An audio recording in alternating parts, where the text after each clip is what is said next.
Hello everybody, and welcome to the HexRD GUI tutorials. Today we are going to be demonstrating how to import and visualize TARDIS data produced at SNIP. We're going to start by cropping the image data from the X-ray films. So first of all, we're going to go to File, Import, LLNL Import Tool. This will make a dialog appear, which you have the option to dock. I'm going to dock it here. First of all, we are going to select our instrument. We have options right now for TARDIS and PixarNIP, so we will select TARDIS. If you've performed a calibration on TARDIS data using HexRD GUI in the past, and you wish to use the same instrument configuration of the one that you've used, you may want to select for the configuration here the currently loaded configuration, or you may wish to load a configuration from the file. But for many cases, we just want to use the default configuration. So that's the one we're going to have selected here. Next, we are going to import data from the detectors one at a time. We're going to start with image plate 2. When I click on select image, I'm going to select the HDF5 file that contains the scan of the X-ray film.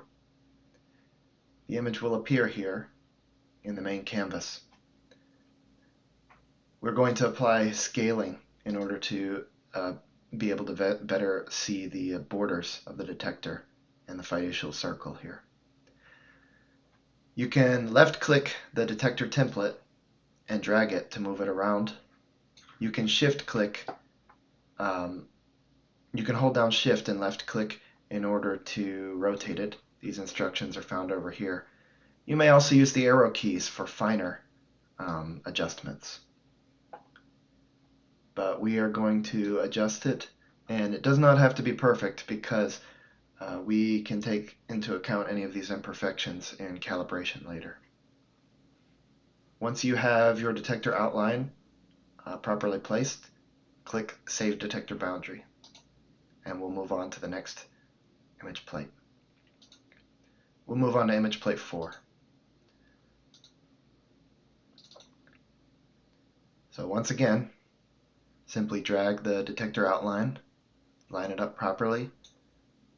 Once it looks good, click Save Detector Boundary. And now we're going to do image plate 3.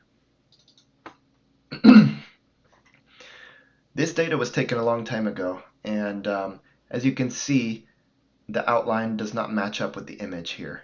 And that's because it was scanned, rotated 180 degrees.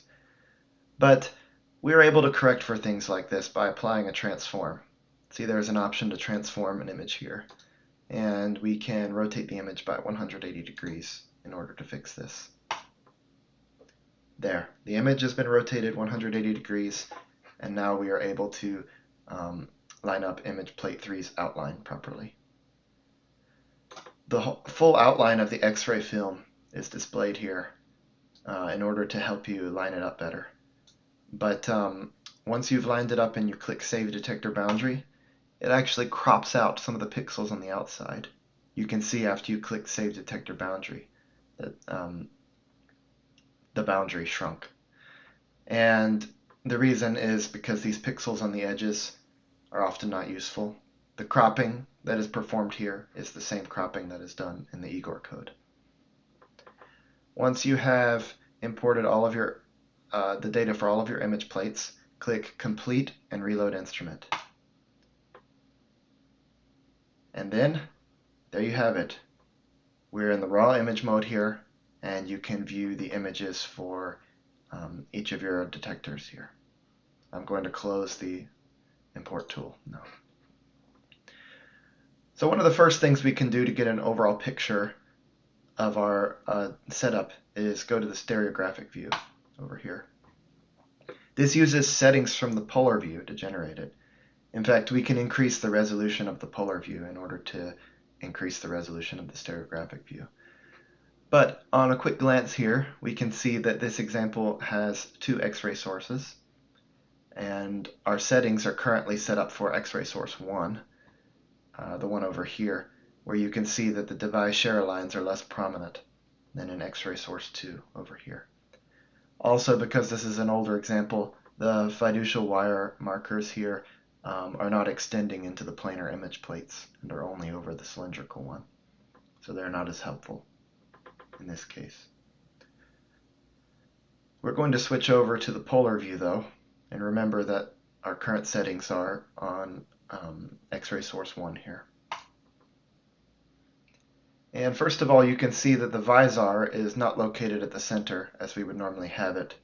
We can fix that by adjusting the eta range here, which by default is negative 180 to 180.